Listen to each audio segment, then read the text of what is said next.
بسم اللہ الرحمن الرحیم الحمدللہ وکفا وصلی اللہ وسلم وبارک علی عبادہ الذین اصطفیٰ وبعد السلام علیکم ورحمۃ اللہ وبرکاتہ۔ دا کرکس کی سیریز میں آج ہم دیکھیں گے سورۃ الہمزہ۔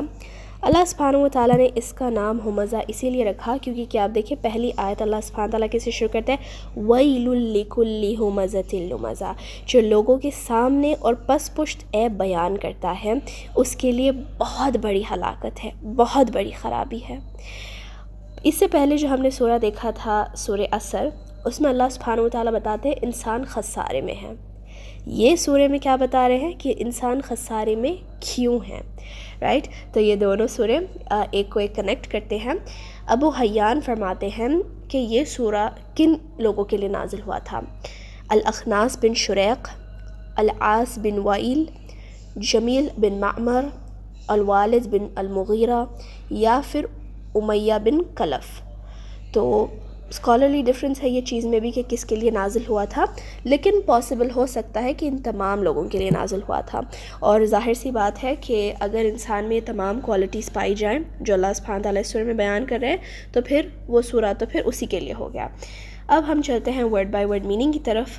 ویل یہاں پہ آیا ہے، ویل یعنی بہت دردناک عذاب، بہت دردناک عذاب، اور کہا بھی گیا ہے کہ یہ ایک وادی ہے جہنم کی جسے ویل کہا جاتا ہے۔ لِكُلِّ ہُمَزَةٍ لُمَزَةٍ، ہمزہ یعنی غیبت کرنے والا، لیکن غیبت نہیں، غیبت سے بھی ذرا ایکسٹریم لیول کی غیبت کرنے والا، جو شخص لوگوں کی وقار پر اٹیک کرتا ہے، ان کی عزت پر اٹیک کرتا ہے، یعنی انہیں گرانے کو دیکھتا ہے، ان کے لیول کو گرانے کو دیکھتا ہے، انہیں ذلیل کرتا ہے لوگوں کے سامنے۔ لمزہ، لمزہ کون؟ جو لوگوں کی خامیاں نکالتا ہے اور لوگوں کے سامنے ظاہر کرتا ہے، اور اس طریقے سے ظاہر کرتا ہے کہ اس کے جسم کا ہر اعضا اس کے سامنے والے انسان کے خامیوں کو ظاہر کرتا ہے کہ دیکھو یہ ایسا کرتا ہے، اس کی ایسی غلطی ہے اور اس نے ایسا کیا تھا، لوگوں کو تانے مارنا، یہ سب لمزہ کرتا ہے۔ لمزہ کا یہ مطلب ہے جمع مالا وعددا، جو مال کو جماتا ہے اور گن گن کر رکھتا ہے۔ یہ نہیں ہے کہ بس جما لے کے اسے رکھ لینا، گن کے جمانا۔ تو آپ سوچیں جب انسان مال کماتا ہے اور پھر اسے گن کے رکھتا ہے تو کتنی برکت وہ کھو رہا ہے۔ یحسبو، وہ سوچتا ہے، ان مالہ اخلدا، وہ سوچتا ہے کہ اس کا مال ہمیشہ اس کے ساتھ رہے گا۔ کلا، ہرگز نہیں۔ آپ دیکھیں اللہ سبحانہ تعالیٰ یہاں پر لفظ استعمال کر سکتے تھے لا کا کہ نہیں، لیکن اللہ تعالیٰ نے کیا استعمال کیا؟ کلا، ہرگز نہیں، ہرگز نہیں ہو سکتا کہ اس کا مال، یعنی جو وہ سوچ رہا ہے کہ اس کا مال اس کے ساتھ ہمیشہ رہے گا، وہ نہیں رہے گا۔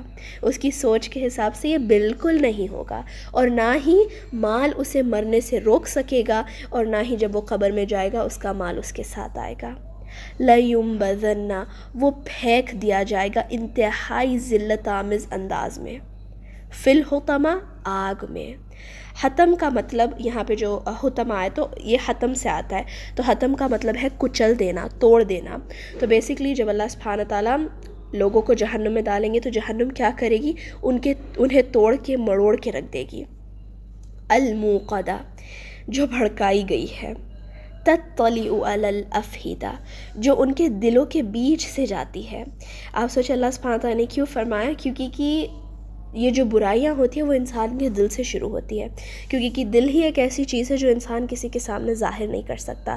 تو انسان کے لیے، سامنے والے انسان کے لیے اور کوئی بھی چیز کے لیے جتنی بغض وہ پالنا چاہتا ہے، جتنے برے اعمال کا اس کے دماغ میں خیال آتا ہے، اس کے دل میں وہ چیزیں شروع ہوتی ہیں، وہ دل سے تمام برے کام شروع ہوتے ہیں، برے اعمال شروع ہوتے ہیں۔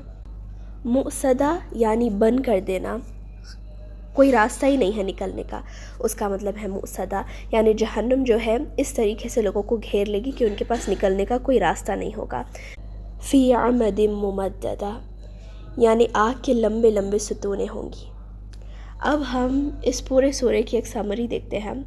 اللہ سبحانہ وتعالیٰ پہلے ہمیں خبردار کر رہے ہیں اس ویل کے بارے میں، یعنی اس وادی کے بارے میں جو جہنم میں ہے، جس میں کیا بہتا ہے؟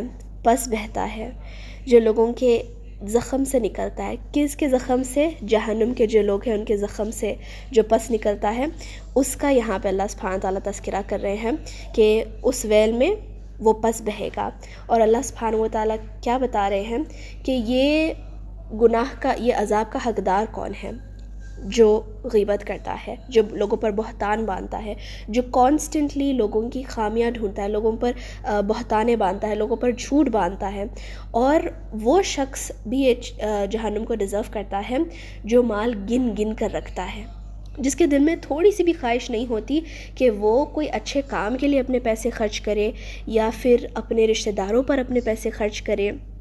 رادر اس کے دماغ میں کیا چلتا ہوتا ہے کہ بس کماؤ جماؤ، کماؤ جماؤ، اور گن گن کر اپنے مال کو رکھتا ہے۔ اور ایک چیز یاد رکھیں، کنجوسی انسان کی زندگی کو کم کرتا ہے اور گھروں کو تباہ کرتا ہے۔ مین وائل جو وسیع لوگ ہوتے ہیں، جو جنرس ہوتے ہیں، اللہ کی راہ میں خرچ کرتے ہیں، جو اپنے رشتہ داروں پر خرچ کرتے ہیں، جو کنجوس نہیں ہوتے، جو نیک ہوتے ہیں، اللہ سبحانہ و تعالیٰ ان کی عمر کو بڑھاتا ہے۔ اللہ سبحانہ و تعالیٰ فرماتے ہیں کَلَّا لَيُنبَذَنَّ فِي الْحُطَمَةِ، کہ بے شک البتہ اللہ سبحانہ و تعالیٰ انہیں پھینکیں گے اس آگ میں جو توڑ کے مروڑ کے رکھ دے گی۔ وَمَا أَدْرَاكَ مَا الْحُطَمَةُ، اور تمہیں کیا پتہ حطمہ کیا ہے۔ یہ جو اللہ سبحانہ تعالیٰ نے یہاں پہ کہا، یہ جو ریپیٹ اللہ تعالیٰ نے کیا کہ تمہیں کیا پتہ، آپ لوگ ایک اور چیز یہاں پہ یاد رکھیں، جتنی بڑی ذات اتنی بڑی بات۔ اگر آپ کے والدین آپ سے کوئی حکم کہیں کہ دیکھو بیٹے یہ کرنا ہے، تو آپ کہتے ہیں ہاں یہ کام میرے سر آنکھوں پر مجھے پہلے کرنا ہے۔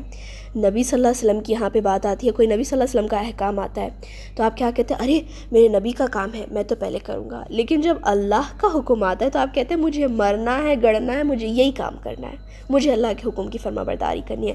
تو جب آپ سوچیں یہاں پہ اللہ تعالیٰ نے وَمَا أَدْرَاكَ مَا الْحُطَمَةُ کہا کہ تمہیں کیا پتہ حطمہ کیا ہے، تو آپ اس کی شدت کو سمجھنے کی کوشش کریں کہ واقع یہ بہت دہشتناک اور خوفناک طاقت ہے آگ کی، جو سوائے اللہ کے کسی کو نہیں پتہ۔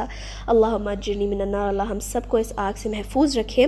نار اللہ الموقدہ، آگ جو اللہ سبحانہ و تعالیٰ نے بھڑکائی۔ آپ سوچیں اگر اللہ سبحانہ و تعالیٰ کی نعمت ایک لیول کی ہے جیسے کہ جنت، تو پھر وہ لیول کی اللہ سبحانہ و تعالیٰ کو عذاب بھی بنانا پڑے گا۔ جنت کے اپوزٹ جہنم ہے، دونوں برابر ہونے چاہیے۔ تو جتنی بڑی اللہ سبحانہ تعالیٰ جتنی خوبصورت یہ نعمت بنا رہے ہیں، اتنی بدصورت اور اتنی بری اللہ سبحانہ تعالیٰ نے یہ جہنم بنائی ہے، جس کا ایندھن کیا ہے؟ انسان اور پتھر۔ التی تطلع علی الافئدہ، جو دلوں تک پہنچ کر لپٹے گی۔ اللہ اکبر۔ آپ سوچیں تپتی ہوئی لاشیں، گرمی کی شدت ان کے جسم کے ہر ایک کونے تک پہنچ گئی ہے، وہ جہنم میں پھنس گئے ہیں، ان کے پاس کوئی امید نہیں ہے باہر نکلنے کی، جس کے بارے میں اللہ سبحانہ تعالیٰ پھر کیا فرماتے ہیں؟ اِنَّهَا عَلَيْهِمْ مُؤْصَدَةٌ فِي عَمَدٍ مُمَدَّدَةٍ، بے شک وہ ان پر بند کر دی جائے گی، یعنی آگ کی لمبی لمبی ستونیں ہوں گی، یعنی یہ لمبی لمبی ستونوں کے پیچھے دروازے ہوں گے۔ یہ جہنم کے لوگ وہاں سے نکلنے کی کوشش کریں گے، لیکن پھر اللہ سبحانہ تعالیٰ کیا فرمائیں گے؟ كُلَّمَا أَرَادُوا أَن يَخْرُجُوا مِنْهَا مِنْ غَمٍّ أُعِيدُوا فِيهَا، کہ جب کبھی وہ وہاں سے نکلنے کی کوشش کریں گے، وہاں سے بھاگنے کی کوشش کریں گے، وہاں سے پھر کھینچ کے واپس اندر لا دیے جائیں گے۔ اللہ ہم سب کو اس خوفناک، اس بری آگ سے بچائے۔ اللہم اجرنی من النار۔ اب ہم دیکھیں گے کہ ہم ان آیتوں سے کیا لے سکتے ہیں۔ ہم ایک چیز تو یہ لے سکتے ہیں کہ ہمیں ہمیشہ ہماری آخرت کو یاد رکھنی چاہیے، کہ ایک چیز آپ دماغ میں رکھ لیں کہ اگر آپ اچھے اعمال کریں گے تو پھر آپ کو جنت ملے گی، اور اگر آپ پھر برے اعمال کریں گے تو پھر آپ کو جہنم ملے گی۔ اور ہم یہ بھی دیکھتے ہیں کہ یہ سورہ ہمیں خبردار کر رہا ہے کچھ چیزوں کے بارے میں، کہ آپ غیبت نہ کریں، آپ چغلی نہ کریں، آپ لوگوں پر بہتان نہ باندھیں، آپ اپنے مال کو چھوڑ دیں۔